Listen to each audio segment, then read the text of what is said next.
Stranded in Starlight Atlas, Mercer cursed as his research pod shuddered violently, emergency lights flashing crimson across the control panel. The meteor shower had appeared without warning, ripping through his navigation systems and sending him spiraling toward the uncharted planet below. His knuckles whitened as he gripped the manual controls, the vessel groaning under the strain of atmospheric entry. "Mayday, Mayday! Research Pod Epsilon 9 requesting emergency assistance," he shouted into the comm, but only static replied. The lush, violet-tinged landscape of Nyxoria rushed up to meet him at alarming speed. Impact came with a sickening crunch of metal and the explosion of pain across his forehead. When Atlas regained consciousness, night had fallen. Sticky blood matted his dark hair, and every breath sent shards of pain through his ribs.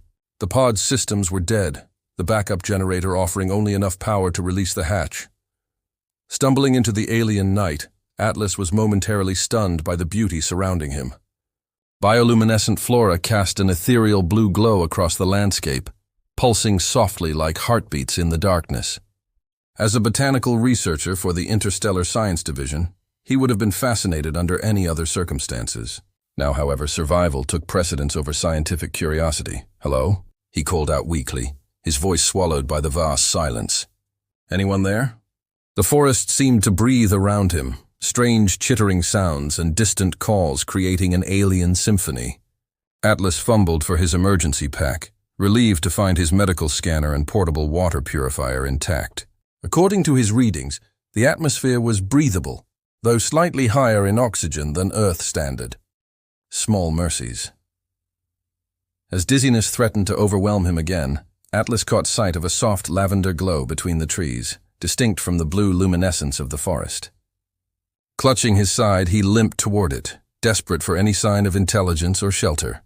What he found stopped him in his tracks. A dwelling unlike any he'd seen before rose from a clearing.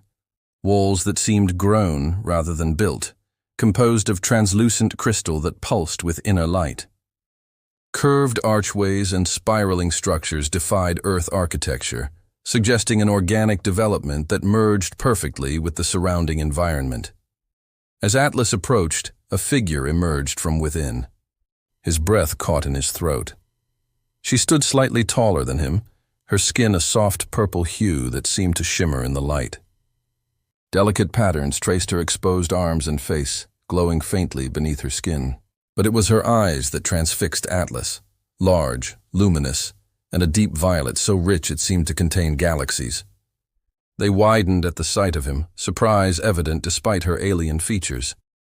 "Help," Atlas managed before his legs gave way beneath him.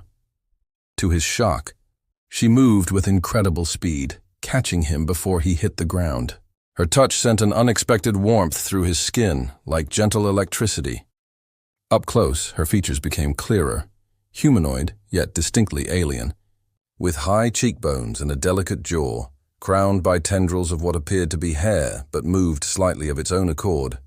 Flowing like underwater plants, she made a soft sound, melodic yet incomprehensible, as she helped him into her dwelling. Inside, the crystal walls hummed with energy, the entire structure seemingly alive. She guided him to a soft surface that molded to his body as he collapsed onto it. The thigh. Last thing Atlas saw before unconsciousness. Claimed him again were those violet eyes studying him with what he could have sworn was compassion, curiosity, and perhaps a touch of fear. Emotions that needed no translation across the vastness of space that had separated their worlds until this moment. And whispers between worlds Atlas awoke to the sensation of cool fingers against his forehead. The pain that had racked his body had subsided to a dull ache, and his vision cleared to reveal his purple-skinned savior leaning over him. In the light of day, or whatever passed for day on Nyxoria, he could see her more clearly. Her face was a mesmerizing blend of the familiar and the exotic. Two expressive eyes watched him with intelligence, their violet depths shifting with bioluminescent patterns. Her features were symmetrical and delicate, framed by those living tendrils that now he realized resembled hair with a life of its own, floating gently around her shoulders as if suspended in invisible currents. "Thank you," Atlas whispered, his voice rough from disuse. He gestured to his bandaged ribs and the healing salve on his forehead. "Did you do this?" She tilted her head, clearly not understanding his words. Then, to his astonishment, she placed her palm against his chest, directly over his heart. A warm sensation spread through him, and in his mind flashed images of her gathering plants, crushing them into pastes, applying them to his wounds while he slept. He understood somehow that she was a healer among her people. "Elia," she said softly, tapping her chest with her fingers. Her hand was similar to his own in structure, though her skin had a subtle translucence that revealed the faint pulsing of what must be veins beneath. "Atlas," he responded, mimicking her gesture. "Atlas Mercer." A smile curved her lips, revealing teeth that gleamed like opals. "Atlas," she repeated carefully, the syllables musical in her voice. Over the next several days, as Atlas recovered, a language formed between them, part gesture, part the strange empathic connection that seemed to flow from her eyes to his mind. He learned that her dwelling was grown, not built, from living crystal that responded to her people's needs. Her species, the Nyxorians, lived in harmony with their environment in ways that made his scientific heart race with excitement. Elia seemed equally fascinated by him. She examined his equipment with careful fingers, listened intently as he attempted to explain his research mission, and watched with delight as he showed her images of Earth on his partially functioning datapad. On the third day, when Atlas could walk without pain, she beckoned him outside. The landscape that greeted him was even more breathtaking than his first glimpse had suggested. Floating pollen drifted through the air like golden stars, and the foliage ranged from deep indigo to brilliant magenta. Distant mountains shimmered, with what appeared to be veins of crystal similar to Elia's home. "Beautiful," he breathed, and though she couldn't understand the word, she nodded, her eyes conveying that she appreciated his appreciation. She led him to a small garden beside her dwelling, where plants unlike any in his botanical database grew in careful arrangements.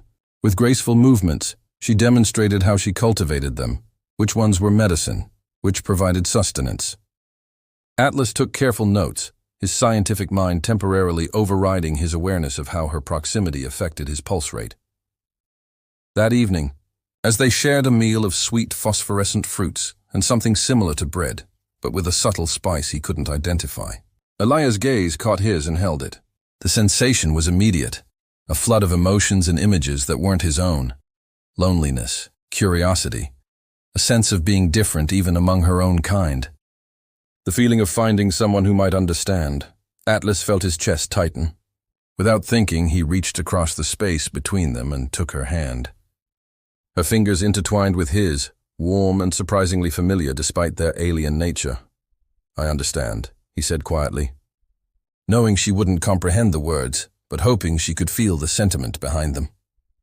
"I've always felt that way too." Her eyes widened, then softened, the bioluminescent patterns within them shifting to a gentle swirl. For the first time, Atlas wondered if his crash landing on this planet had been mere chance, or something more like fate. Bioluminescent hearts. "The communication array is beyond repair," Atlas muttered to himself as he examined the twisted remains of his pod's transmission system. A week had passed since his crash, and though his body had healed remarkably quickly thanks to Elia's treatments, his situation remained precarious. Without a way to contact the research vessel, he was effectively stranded on Nyxoria. Elia watched him from a few paces away, her head tilted in that now familiar gesture of curiosity. Their ability to communicate had grown exponentially. She was quick to learn his language, and he had begun to grasp the basics of hers. A melodic tongue full of harmonics his human vocal cords couldn't quite replicate. "No signal," he explained, making the hand gestures they'd established for communication with his ship. "I'm stuck here for now." A fleeting emotion crossed her face. Relief. She approached and touched his shoulder gently. "Come," she said in her accented version of his language. "Important show you." Atlas followed her deeper into the forest than they'd ventured before. As they walked, he noticed how perfectly she moved through the environment, each step placed with instinctive precision. He, by contrast, constantly stumbled on roots or brushed against plants that released clouds of luminescent spores. After nearly an hour of hiking, the forest opened into a vast clearing, dominated by a lake of such impossible beauty that Atlas stopped short. The water glowed from within, pulsing with blues and purples that illuminated the night. Along its shores grew spiraling plants with blossoms that opened and closed in rhythmic patterns. "Heartwater," Alia explained, leading him to the edge. "Once cycle, bloom." Atlas understood enough to realize he was witnessing something rare, perhaps a seasonal or even annual phenomenon. "It's magnificent," he breathed. Alia smiled and, to his surprise, began removing the outer layer of her clothing. Underneath, she wore what resembled a simple slip made from material that shimmered like mother-of-pearl. Before Atlas could process what was happening, she waded into the glowing water. "Join," she called, extending her hand toward him. Heart pounding, Atlas removed his boots and outer garments, leaving him in his standard-issue shorts and undershirt. The water was pleasantly warm as he entered, and it clung to his skin like liquid silk. More surprising was the gentle vibration he felt, as though the lake itself were somehow alive. "What is this place?" he asked, moving closer to Alia, whose purple skin seemed to absorb and reflect the water's glow, making her appear ethereal. Instead of answering verbally, she placed her palms on either side of his face. The connection that flowed between them this time was stronger than any before, a rush of knowledge and sensation that made him gasp. He understood suddenly that this lake was sacred to her people, a place of connection and truth. The water amplified the Nyxorians' natural empathic abilities, allowing them to share memories and emotions more deeply than was normally possible. And she was sharing herself with him. Images flashed through his mind. Alia as a child, already showing rare healing talents. Her years of study, her choice to live apart from the main settlement because her abilities made others uncomfortable. The loneliness of being different, of seeing and feeling too much. The moment she sensed his pod crashing and ran to find him, drawn by an inexplicable connection she didn't understand but couldn't ignore. When the flood of images subsided, Atlas found himself trembling, overwhelmed by the intimacy of what she had shared. In response, he gently took her hands and placed them over his heart again, willing her to see his own story, his childhood fascination with plants that led to a life of research, the relationships that had faltered because of his dedication to science, the excitement and fear of this mission to unexplored space. They stood like that, connected, as the bioluminescent plants around the lake reached the peak of their bloom, casting the clearing in an otherworldly radiance. Atlas felt the last barriers between them dissolving. Species, language, the vast distances of space that should have kept them apart. When Alia moved closer, her eyes asking a question that required no translation, Atlas answered by closing the distance between them. Their lips met hesitantly at first, then with growing certainty. Her skin against his sent waves of warmth through his body, a sensation like coming home to a place he'd never been before. As they embraced in the glowing waters, surrounded by the pulsing light of alien flora, Atlas knew with absolute clarity that, whatever happened next, whether rescue came or not, his life had changed irreversibly. Science had brought him to this planet, but something far more powerful would determine what happened next. Forbidden connection, the first warning came at dawn. A low, resonant tone echoed through the forest, causing Atlas to bolt upright from where he'd been sleeping beside Alia in her crystal dwelling. 3 weeks had passed since their night at the Heartwater. 3 weeks of deepening connection and discovered wonders. In that time, Atlas had documented hundreds of new plant species and learned enough of Alia's language to hold simple conversations. More importantly, their bond had grown into something neither could deny, something that transcended their biological differences. "What is it?" Atlas asked, noticing how Alia had gone rigid, her violet eyes wide with alarm. "Council summons," she replied, her melodic voice tight with tension. "They have sensed you. Known of you since your arrival, but now—" She hesitated, her living hair tendrils coiling anxiously around her shoulders. "Now they know of us." Atlas felt a cold weight settle in his stomach. "Is that bad?" Alia's expression confirmed his fears before her words did. "Our laws? Very old, very strict. No bonding with off-worlders. She touched his face with gentle fingers. They fear contamination of body, of culture, of spirit. But you're a healer, Atlas protested. You live apart. Surely they don't control. All Nyxorians answer to council, she interrupted. I must go, you... Her eyes grew troubled. You must stay. Despite her instructions, Atlas followed at a distance when she left. The main Nyxorian settlement was unlike anything he could have imagined. A sprawling, living city of crystal structures far larger and more complex than Elia's dwelling. Hundreds of purple-skinned beings moved through luminescent pathways, their hair tendrils interacting in what he now understood was a secondary form of communication. Concealing himself in the dense undergrowth at the city's edge, Atlas watched as Elia was led into a central structure shaped like a massive spiral shell. Hours passed.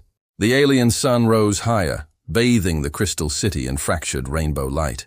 When Elia finally emerged, her shoulders were slumped, her normally vibrant skin dulled with distress. That night, back at her dwelling, she revealed the council's decree. They say I am... She searched for the right word, contaminated.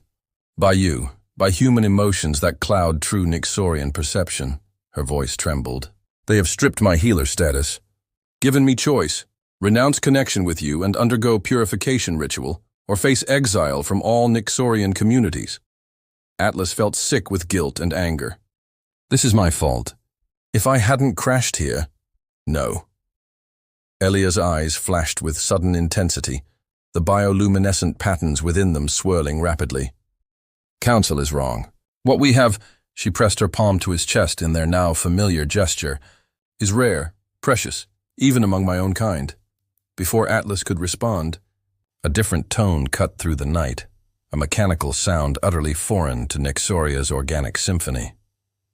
His heart leapt with conflicting emotions as he recognized it, a standard search pattern from an interstellar science division rescue craft.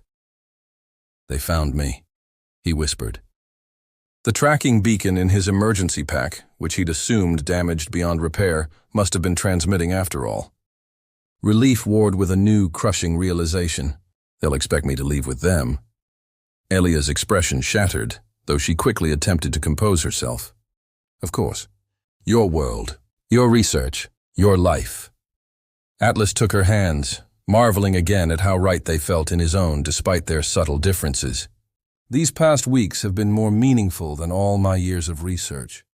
You've shown me things I never imagined possible, not just about this planet, but about connection, about love. The word hung between them, both alien and undeniable. Elia's eyes glistened with moisture that captured the light like liquid diamonds. Council says such feelings between different species cannot be real. That I project human emotions I sense onto myself. Do you believe that? She shook her head, the movement causing a tear to spill down her cheek, leaving a luminescent trail on her purple skin. I know what I feel. It is mine, not borrowed. The rescue signal sounded again, closer now. Decisions loomed before them like shadows, impossible choices between worlds, between duties and desires. As the night deepened around them, Atlas and Elia clung to each other, both knowing that by the next sunset, everything would change. Beyond the stars, the rescue shuttle gleamed like an industrial intruder amid Nyxoria's organic landscape. 3 of Atlas's colleagues stood beside it, Dr. Elaine Chen, the expedition's leader, Marco Santos, their pilot, and Dr. Javier Rodriguez, the team's xenobiologist. Their expressions cycled from relief to shock when Atlas emerged from the forest with Elia at his side. Mercer, you're alive, Dr. Chen managed, her eyes fixed on Elia. And you've made contact with the indigenous species. This is Elia, Atlas said firmly, straightening his shoulders. She saved my life. She's a healer, or was, until her people's council stripped her of status for helping me. Dr. Rodriguez approached cautiously, his scientific curiosity overriding his initial surprise. Remarkable. Humanoid structure, but clearly adapted to this environment. The bioluminescent patterns, are they communication? And the cranial appendages, she understands you, Atlas interrupted sharply. She's learned our language, and she's not a specimen to be studied. An uncomfortable silence fell over the group. broken only by the gentle sounds of Nyxoria's forest. Finally, Dr. Chen spoke. "The ship leaves orbit in 20 hours. We assumed we'd be recovering your remains, not," she gestured vaguely, "dealing with first contact complications. I need to report this to command immediately." As his colleagues retreated to the shuttle to establish communications, Atlas turned to Elia. "I'm sorry. Scientists can be clinical." Elia's eyes held understanding beyond words. "Your people, like mine, fear what is different." She looked toward the shuttle, then back to the crystal spires of the distant Nyxorian city. Two worlds, both closed. That night, as the rescue team set up camp near his crashed pod, Atlas faced the most difficult decision of his life. His research on Nyxoria could advance botanical science by decades. His notes on Nyxorian culture and biology, especially their empathic abilities, would be unprecedented. Duty, career, and his lifelong commitment to science pulled him toward the shuttle. Yet the thought of leaving Elia behind created a physical ache in his chest. In mere weeks, she had become more important to him than any discovery, any research, any acclaim. Moreover, she now faced exile from her own kind because of their connection. Dawn found them at the Heartwater Lake, its surface calm now, the spectacular blooms closed until their next cycle. "I've been thinking all night," Atlas said quietly. "About impossible choices." Elia nodded, her gaze on the still water. "As have I. What if there's another option?" The idea had come to him in the darkest hours of night, wild and uncertain but filled with possibility. "What if you came with me?" Her eyes widened. "To your world?" "Eventually, perhaps. But first," Atlas took a deep breath, "what if we went neither to Earth nor stayed here? There are research outposts, independent colonies, places where differences are celebrated rather than feared. Places where we could both continue our work while being together." Hope flickered across Elia's features, quickly tempered by reality. "Your people would allow this?" "Dr. Chen might be persuaded, especially if I offer my complete research notes in exchange. The Science Division has established joint research initiatives before." Atlas smiled wryly. "Besides, I'm technically the leading expert on Nyxorian botany now. That gives me some leverage." As they walked back to the camp hand in hand, a plan began to solidify. It wouldn't be easy. Nothing worthwhile ever was. There would be regulations to navigate, prejudices to overcome, practical challenges of biology and environment to solve. But the universe was vast, full of possibilities that neither of their species had yet imagined. 3 days later, as the rescue shuttle broke Nyxoria's atmosphere, Elia sat beside Atlas, her fingers intertwined with his. Through the viewport, they watched her world shrink to a luminescent sphere against the blackness of space. Dr. Chen had been surprisingly supportive once Atlas had explained the full situation, particularly when he'd shared his notes on Nyxorian healing techniques. Dr. Rodriguez was ecstatic at the opportunity to learn from Elia directly, though Atlas had established firm boundaries about treating her as a colleague rather than a subject. "Afraid?" Atlas asked softly as the ship accelerated toward the research vessel waiting in orbit. Elia's eyes met his, their violet depths containing the same universe of emotion he'd first glimpsed when he awoke in her dwelling. "Yes," she admitted, "but also alive, more than ever before." He understood exactly what she meant. Fear and excitement, uncertainty and hope. They balanced each other like the dual stars of a binary system, creating something stable from opposing forces. Whatever awaited them beyond Nyxoria's skies, they would face it together. Two beings from different worlds who had found in each other something worth crossing the stars for. As the ship's engines hummed around them, Atlas thought of the crashed pod that had brought him to Elia, a disaster transformed into the greatest discovery of his life. Perhaps that was the universe's deepest mystery, how endings became beginnings, how chaos created opportunity, and how across the vast emptiness of space, hearts could still find one another and recognize something like home.